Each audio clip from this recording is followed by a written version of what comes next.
Kontroversi seputar keaslian ijazah dan skripsi mantan Presiden Joko Widodo, Jokowi, kembali memanas. Publik menilai bahwa ahli digital forensik Joshua Sinambela gagal menjawab tantangan Rismon Hasiholan Sianipar. Rismon, mantan dosen yang mempertanyakan keabsahan dokumen tersebut, menyoroti keanehan teknologi cetak lembar pengesahan skripsi Jokowi yang memiliki string adjustment dan kerapatan DPI tinggi, yang menurutnya mustahil dicetak pada 1985. Ia mengklaim evolusi teknologi tidak bisa dibohongi, dan jika ada ahli yang membenarkan, mereka akan diejek oleh komunitas forensik dunia. Isu ini memicu debat sengit tentang integritas akademik dan kemampuan teknologi era tersebut. Tantangan Rismon dan ketidakmampuan Joshua. Rismon, yang dikenal karena analisisnya tentang font Times New Roman dan teknologi cetak pada lembar pengesahan skripsi Jokowi, menantang Joshua Sinambela, ahli digital forensik yang sebelumnya membantah tuduhannya, untuk menjelaskan bagaimana dokumen tersebut bisa diproduksi pada 1985. Dalam unggahan pada Mei 2025, Rismon menyebut lembar pengesahan tersebut menunjukkan tanda-tanda string adjustment, teknik penyesuaian teks modern, serta kerapatan DPI, dots per inch, yang sangat tinggi, yang biasanya hanya mungkin dengan printer atau word processor canggih pasca 1980-an. Ia mempertanyakan apakah Universitas Gadjah Mada, UGM, memiliki teknologi tersebut pada masa itu. Joshua, yang bekerja sama dengan UGM untuk membuktikan keaslian dokumen, diklaim oleh Rismon tidak mampu memberikan jawaban memadai.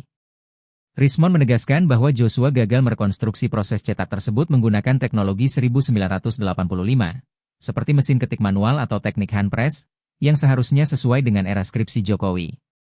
Jika ada ahli yang bisa membenarkan ini, mereka akan ditertawakan oleh seluruh ahli digital forensik dunia karena evolusi teknologi tidak bisa dipalsukan, ujar Rismon dalam wawancara daring pada 1 Juni 2025. Konteks teknologi dan skeptisisme. Tuduhan Rismon didasarkan pada asumsi bahwa pada 1985, teknologi cetak di Indonesia, terutama di lingkungan akademik seperti UGM, masih bergantung pada mesin ketik manual atau printer dot matrix dengan DPI rendah, jauh dari kemampuan menghasilkan dokumen dengan estetika tinggi seperti yang terlihat pada lembar pengesahan Jokowi. Ia mengutip bahwa printer laser pertama baru diperkenalkan oleh Hewlett Packard pada 1984, dan penggunaannya di luar Amerika Serikat sangat terbatas hingga akhir 1980-an, apalagi dengan fitur string adjustment yang memungkinkan penyesuaian teks presisi tinggi. UGM dan pihak pendukung Jokowi membantah klaim ini, menyatakan bahwa percetakan lokal seperti Prima dan Sanur di sekitar kampus sudah mampu menghasilkan dokumen berkualitas pada masa itu. Namun, Rismon dan pendukungnya mempertanyakan kredibilitas pernyataan tersebut, menilai tidak ada bukti konkret bahwa teknologi tersebut mampu menghasilkan DPI tinggi atau string adjustment tanpa peralatan modern, yang kontra dengan evolusi teknologi global pada saat itu. Reaksi publik dan debat forensik. Publik menunjukkan polarisasi yang kuat. Di platform X, tagar bongkar ijazah Jokowi dan Rismon benar menjadi trending pada awal Juni 2025, dengan banyak netizen mendukung argumen Rismon tentang ketidakmungkinan teknologi 1985.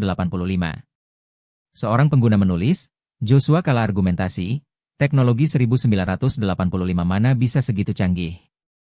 Sementara itu, pendukung Jokowi menilai ini hoaks, dengan komentar seperti, UGM sudah buktikan asli, ini cuma sensasi. Komunitas forensik dunia belum secara resmi bereaksi, tetapi beberapa ahli independen di media sosial menyatakan skeptisisme terhadap kemampuan cetak 1985 yang diklaim UGM.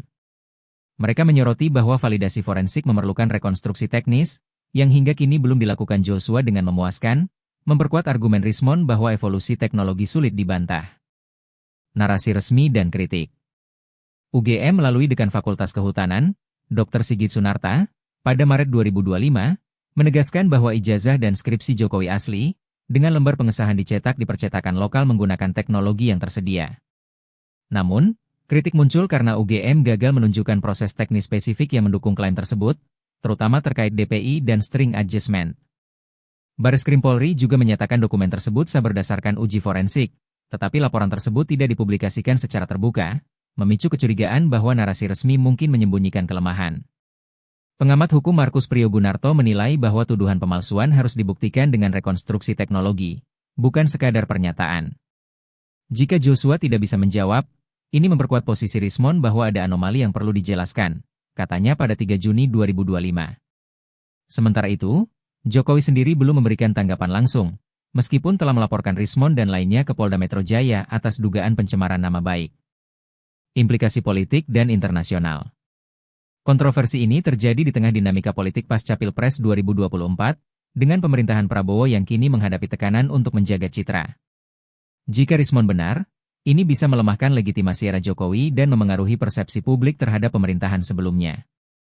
Ancaman membawa kasus ini ke ranah internasional, seperti yang diisyaratkan oleh aktivis lain seperti Dr. Tifa, juga berpotensi menarik perhatian media global, yang dapat memperburuk reputasi Indonesia jika terbukti ada manipulasi. Namun, tanpa bukti forensik independen yang kuat, argumen Rismon tetap spekulatif. Ketidakmampuan Joshua menjawab tantangan ini memperdalam misteri, tetapi juga membuka peluang bagi komunitas forensik dunia untuk turun tangan, yang bisa menjadi ujian kredibilitas para pihak yang terlibat. Joshua Sinambela tampak tidak mampu menjawab pertanyaan Rismon tentang bagaimana lembar pengesahan skripsi Jokowi dengan string adjustment dan DPI tinggi bisa dicetak pada 1985, sebuah tantangan yang menyoroti keterbatasan teknologi era tersebut. Evolusi teknologi, seperti yang ditegaskan Rismon, menjadi argumen kuat yang sulit dibantah tanpa rekonstruksi kredibel. Publik menantikan klarifikasi dari UGM dan Joshua, sementara ancaman diejek komunitas forensik dunia semakin menguat jika klaim resmi ternyata tidak dapat dibuktikan. Kasus ini tetap menjadi ujian transparansi dan integritas akademik di Indonesia.